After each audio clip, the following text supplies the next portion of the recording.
We'll be going live shortly. Just going to be setting up a few things first. Okay. Right, so things are looking pretty good, I would say. There is a bit of delay on the stream, and that's going to be remaining there since I cannot actually change it. Anyway, welcome to How to Zerg, which is going to be my own series on how to improve. Shortly. We'll be looking at the fundamentals today, and when I'm talking about the fundamentals, it's actually going to be starting with creating our own hotkey setup. And I'm going to be taking the standard and actually walking through every single hotkey that I'm going to be changing and why I'm putting it in a certain place. But if you take a look at your keyboard from this in-game, even things such as the units are spread from across like B to Q, which is like more than your hand can actually hit. And the regular hotkeys from 1 to 0, as soon as you get up to like 7, 8, and 9, your fingers are starting to move from one fixed position, which means you're going to be wasting time trying to hit them. So the idea is to try and condense the hotkeys from like RFV and then towards the side of QAC. So let's get into why and how. The larvae, as you can see, RCV, FA, like stuff all across the thing. There's no real logic between how these go and how your keyboard is positioned. This is slightly better if you take a look at like grid, where everything is condensed into this kind of box, but there's still things like T, G, and B, which is slightly further out than you want them to be. So we're just going to be creating our own, and if you follow this corner, everything up here is going to correspond to a key on the keyboard. So a drone is going to be Q, W, E, R. Simple. You got A, S, D, F, G. Now this one is one of the few things I'm allowing to be a key out, because I can reach key G with my index finger, so it's not really a problem. And C and X. Normally I would put the Ultralisk on C, since that was how it was back in the day, but as we're starting over, I'm not gonna mind that my hotkeys aren't as I want them to be initially. Same goes with the drone. We're basically gonna be following the same kind of spreadsheet, where things just sort of come naturally.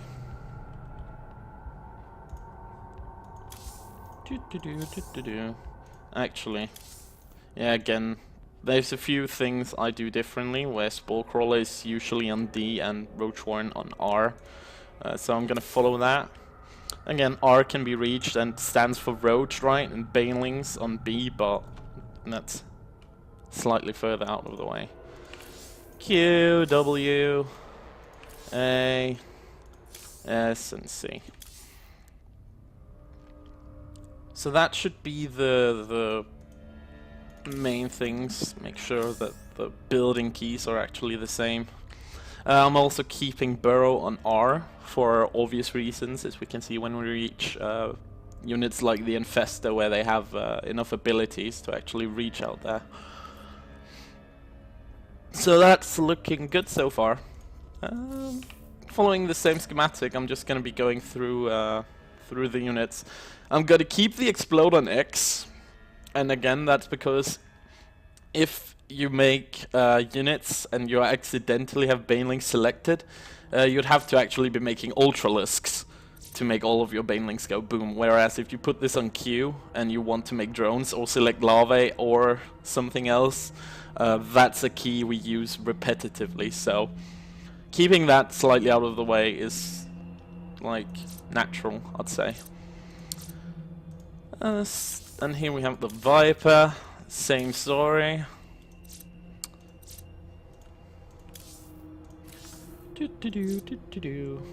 Again, I'm not actually using this hotkey ever, so not gonna bother changing that.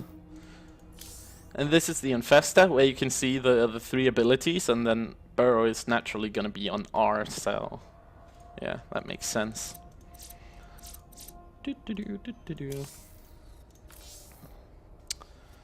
Unload is also gonna be on D.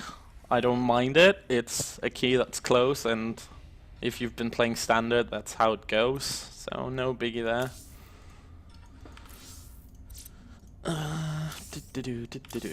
So yeah, we've almost gone through all the units now, which is good. So now we're just gonna go through the structures, and it's gonna follow the same concept. As you can see, a lot of the keys are condensed at around Q, W, and E, which are easy to reach. Like they're, if you've ever played a game like Counter-Strike or Quake, that's where you want your keys to be. So that makes a lot of sense. Burrow on R. Yup. Oh, right. Just making sure. Upgrades are gonna follow the same pattern. Surprise!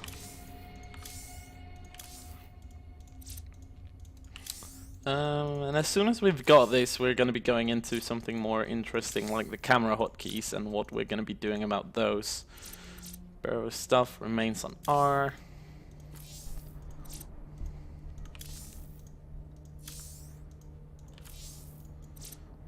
Yep.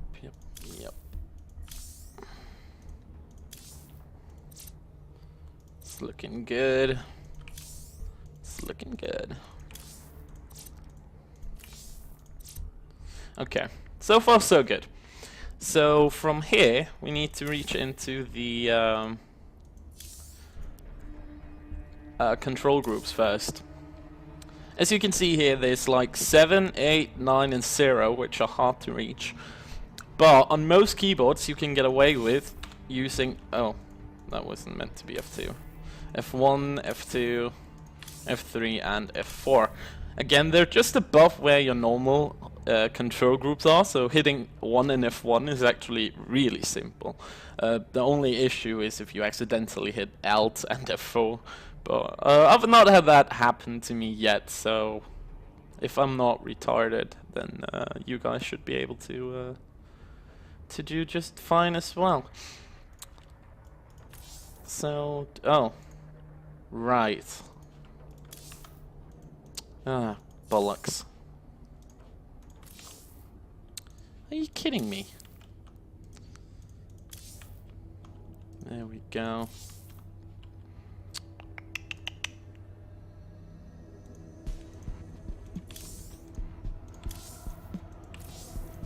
Okay, so now we've got our control groups set around F1 and 1 to 6, which are decently reachable. Control group 6 I'll usually put to the key right next to 1, which is this half symbol you see. If you're American, you're gonna have another symbol, just use that instead. Yeah. Just add to control group 7. Oh, I hate how this interface works with this shit. Okay, there we go.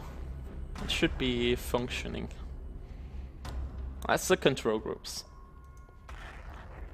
So we're gonna head into camera now, and this is probably where you'll see the most differences players between.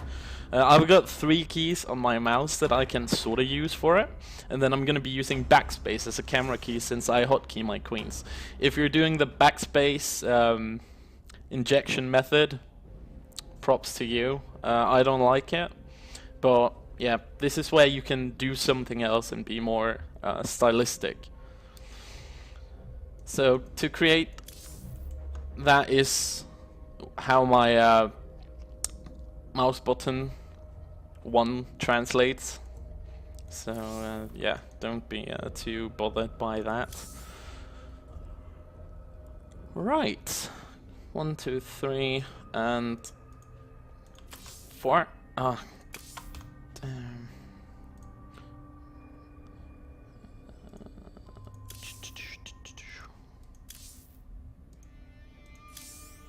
And spacebar. So we've got four camera hotkeys, which is gonna be good to start with. Like, you're not really gonna be using a whole lot more than those anyway. Not even pro players use more than that. Let's see. Jump to last alert, select army units, display game tooltips, idle workers, show your life bar, show ally. Yeah, I don't use any of those anyway, so that's good. Wait, is this my standard? Oh well, I should have probably created a new one, not that it matters. Let me see, did I forget anything? Control, No, it's actually looking like I remembered everything. Okay. Oh, it makes me create a new one anyway. Strings, how to Zerg. Good. Good. Okay. Then the second bit is how you're meant to like put up your controls. Most of you are probably going to be knowing this, but when you're working with your mouse sensitivity, if you have it on an equal number like 45 or 50 or any number like that, it's actually reducing your accuracy with the mouse. So you want to pick a number that's odd, like 46, 47, 48, 49, or anything else for that matter. And you want it to be like, if you move your mouse, you want it to be decently fast, but so you can still control it. Some people like a really slow mouse. Again, that's perfectly fine, but I like to have a fast mouse so I can do snap splitting rather than a slow mouse so I cannot actually split properly. Yeah, and the scrolling and things are also up to your preference. I barely use mouse scroll in-game, but when I do, I like it to be in between fast and slow. But if you actually move this stuff up, it's going to be ridiculously fast and you cannot actually control where your screen goes. So that's that. Yeah, I think that's more or less it for the basic control setups. Graphics you can do as you want. Mine are optimized for best performance and to be able to see shimmering units like the DT's easiest, and not be bothered by mines on creep or stuff like that, because on some graphic levels they actually become invisible. So I'm gonna let it stand here and you can like pause it when it's on YouTube and copy if you want to. There is a thread on Team Liquid where they've been making their own custom graphics. So if you want to have precisely mine, I'm going to be leaving a link in the description of YouTube and you can go there and check it out. Yes, I think that's mainly it. Okay. So, what are the fundamentals of Zerg? Well, obviously, there's the capability of using your control groups. That's probably the main one. And the second one is injections and spending your larvae. Like, people are gonna stress a lot about getting the injects going, but if you cannot spend your larvae, or if you're being stressed and you inject but never spend your larvae, those larvae actually don't help you. So spending them and injections are the second big one. I would say the third big one is what was I thinking? Yeah, creep spread. So the way we want to be going is cycling through first our army, because if you lose your army, you're dead. And second, injections, and third, creep spread.